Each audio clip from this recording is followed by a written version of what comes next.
exciting. I joked somewhat that this is kind of like Nixon in China, but I'm sure all of you are too young to get that joke, so I thought I would like say this is kind of like Donald Trump in North Korea. But this is exciting because I've been a part of the open source community for a long time, and the open source community has always been about trying to figure out how do we do something which seems like to an average economist or to an average business person like impossibly idealistic, impossibly like this shouldn't work, right? Why do people work together and willingly contribute their code, give up what is considered like this gold bar asset in this world, which is your intellectual property, right? And agree to work together to build something that they didn't give away for free. Like that just shouldn't work in this world of intense tribalism and lots of money being made and that sort of thing. And a number of organizations have emerged over the last 20 years to figure out how do we actually make this make sense to the broader industry, right? To companies that want to incorporate this. How do we help it make sense for you to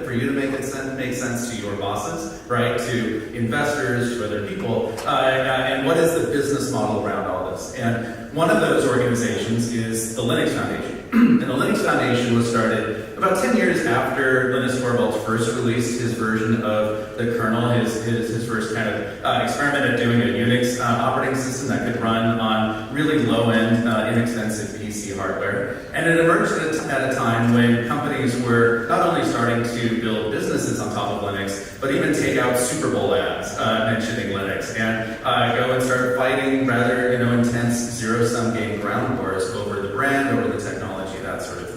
And it emerged to try to answer that question, how do we help the developer community figure out how to organize better, figure out how to answer some really hard questions about trademarks and patents, right? And how to ship an enterprise release on what is now like a once every 4 weeks kind of cadence for releases of the kernel. And help those developers organize and figure out what happens after Linux, right? And as some of you know, Linux is now taking a well-deserved break from Linux kernel maintenance, and the train keeps moving. And that's because a very large developer community has emerged around the Linux kernel, which still, 27 years after it was first released, still sees 10,000 new lines of code every single day.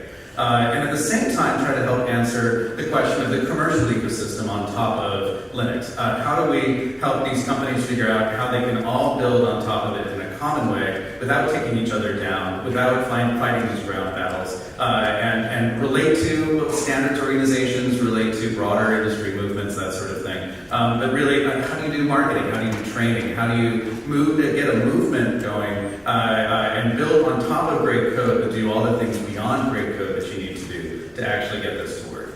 And in that time, I'm sorry, it's kind of proven out. Can I get to the next slide? There we go. It's obviously the Linux kernel and operating system has proven itself out. It's in everything from all 500 of the top supercomputers on the planet to every Android phone and beyond. And the consortia as well that we built at the Linux community is very broad. It has 1,300 different companies involved. In fact, Microsoft finally joined last year, and there was an internal email thread that went around where we asked ourselves, are we done? Can we go home? We kind of that was almost in some degree the reason we got together is there were companies out there saying open source is a cancer. And now, obviously, they're in a very different position. And thank you to Microsoft for sponsoring this conference.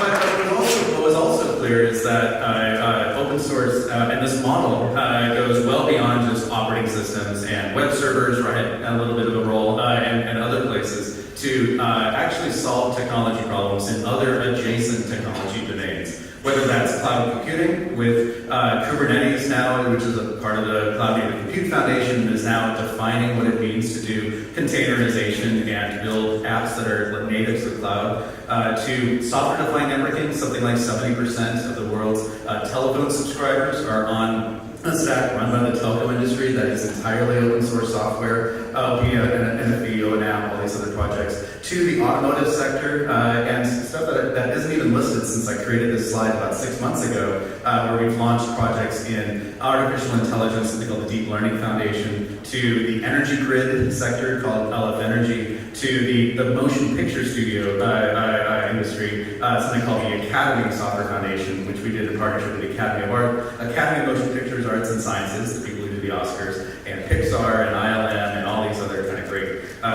film companies doing content management and rendering farm software for the film industry.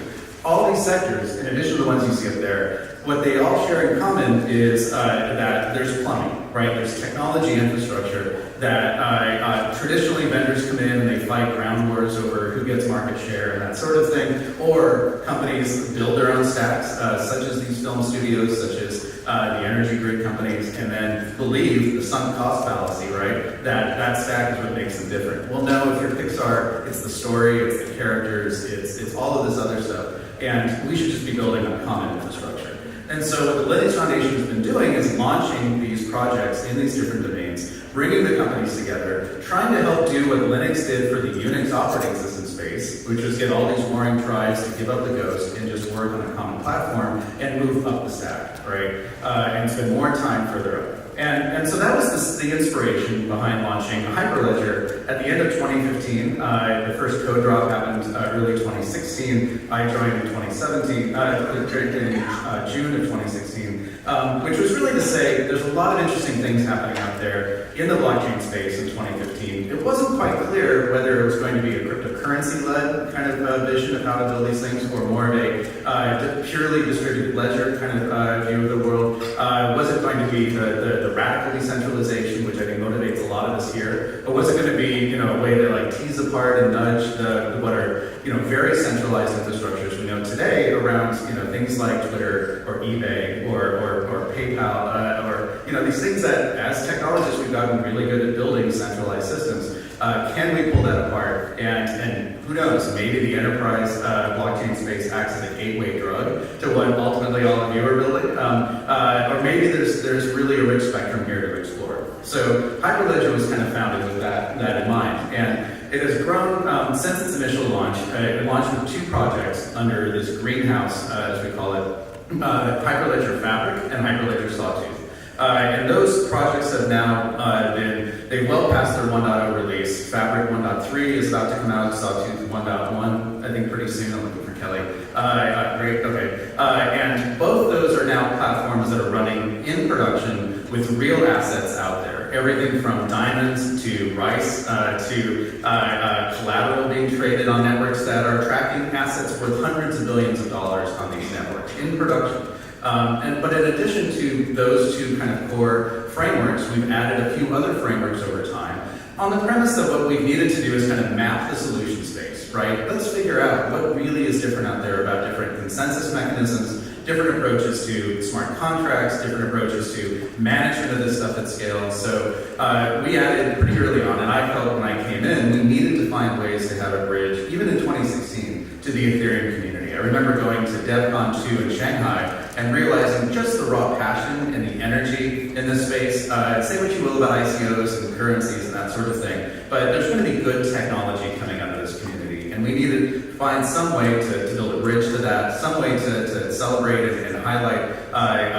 whatever the best ideas are, and see if there's ways we can bring that to the communities that I think we're addressing and the end user and the types of applications we're addressing. So found a willing partner in the form of a company called Monax that had built what was called ErisDB, and then when they brought it in, they renamed it Burrow. And by the way, many of these trademarks, if you have an open source project, you have to give it an awkward name. I can't tell you how many people I told I was coming to TruffleCon in Portland and they thought I was going to be traipsing in the forest, digging up mushrooms out of like the baby stuff, which maybe I'll get to do at some point. But so Hyperledger Burrow is an implementation of the EVM. And it's the only Apache licensed, well, I guess there's a Rust one out there now, but at the time, the only Apache licensed EVM, which was important to us because we wanted all these technologies, even if they aren't interoperable on day one, to at least have the same software license so that good ideas could be brought and mixed and matched and that sort of thing, which bore fruit in the form of a collaboration now between the developers around Burrow, which runs on its own standalone on top of a Tendermint consensus engine. You can deploy it that way for a permissioned ledger, or you can deploy it on top of Sawtooth. And Sawtooth plus Bro has kind of been dubbed Seth, and it is essentially an Ethereum client. It's not one that we can stand up on mainnet just yet, maybe someday, but it's one that certainly we anticipate passing the specifications as they develop at the Enterprise Ethereum Alliance, which is really cool. And likewise now, there's been work, and that'll be official in Fabric 1.3, to do the same thing with Fabric, to allow Ethereum smart contracts to run as chain code on top of a Fabric network.